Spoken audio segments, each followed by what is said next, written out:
Mutton குழம்புக்கு 1 table spoon எல்லாமே மல்லி, சீரகம், சோம்பு, குருமிளகு, ஒரு கிராம்பு, ஒரு வரமிளகா, 4 முந்திரி பருப்பு, 2 பட்டை, 2 ஏலக்காய் போட்டு நல்லா வணக்கிக்கோங்க.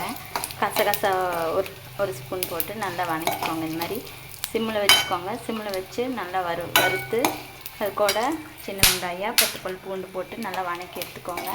வணக்கி எல்லாத்தையும் ஒன்றா போட்டு நல்லா மிக்ஸி ஜாரில் நைஸாக அரைச்சிக்கோங்க ஃபைன் பேஸ்ட்டாக.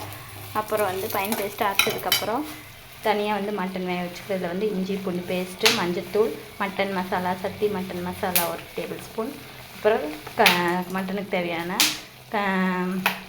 உப்பு, கல்லுப்பு போட்டுக்கிறேன். இப்போ மட்டன் அரைக்கலாம். மட்டனை வச்சு இப்போ தேவையான அளவு தண்ணி ஊற்றி விசில் விட போகிறோம். நல்லா வெந்ததுக்கப்புறம் தனியாக ஒரு வானலில் எடுத்துக்கோங்க. எடுத்து 2 பெரிய வெங்காயம் நல்லா வணக்கிக்கோங்க. எண்ணெயில் வணக்கினதுக்கப்புறம் இந்த மாதிரி வேக வச்ச மட்டனை அதுக்குள்ளே போட்டு இந்த ஃபைன் பேஸ்ட்டாக அரைச்சலிங்கன்னா இந்த மாதிரி இந்த இன்க்ரீடியண்ட் ப்ளஸ் வெங்காயம், பூண்டு எல்லாம் போட்டு நல்லா வறுத்து எண்ணெயிலேயே நல்லா வறுத்து ஃபைன் பேஸ்ட்டாக அரைச்சி அது மட்டன் கூட ஊற்றி அப்படியே கொதிவிட்டே இருக்குனிங்கன்னா மட்டன் குழம்பு ரெடி. இது கூட ப்ளஸ் தேங்காய் அரைச்சி வெறும் பால் மட்டும் 1 ஸ்பூன் 1 டம்ளர் ஊற்றலாம். அவ்வளோதாங்க மட்டன் குழம்பு. இதே மாதிரி நீங்கள் காலிஃப்ளவர் குழம்பு கூட ட்ரை பண்ணலாம் செய்யறதில்ல. அவ்வளோதாங்க இன்க்ரீடியண்ட். மறுபடியும் ஒரு டைம் சொல்கிறேன்.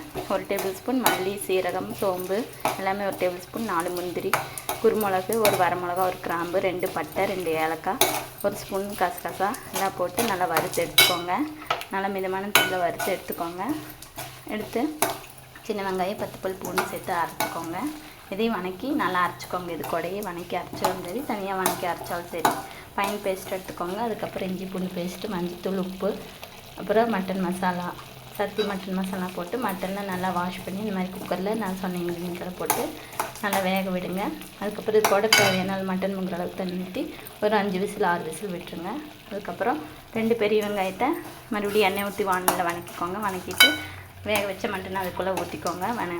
வெங்காயம் வதங்கினதுக்கப்புறம் அதுக்கப்புறம் அரைச்ச பேஸ்ட்டை ஊற்றி அவ்வளோதான் கொதிக்க வச்சிங்கன்னா மட்டன் குழம்பு ரெடி.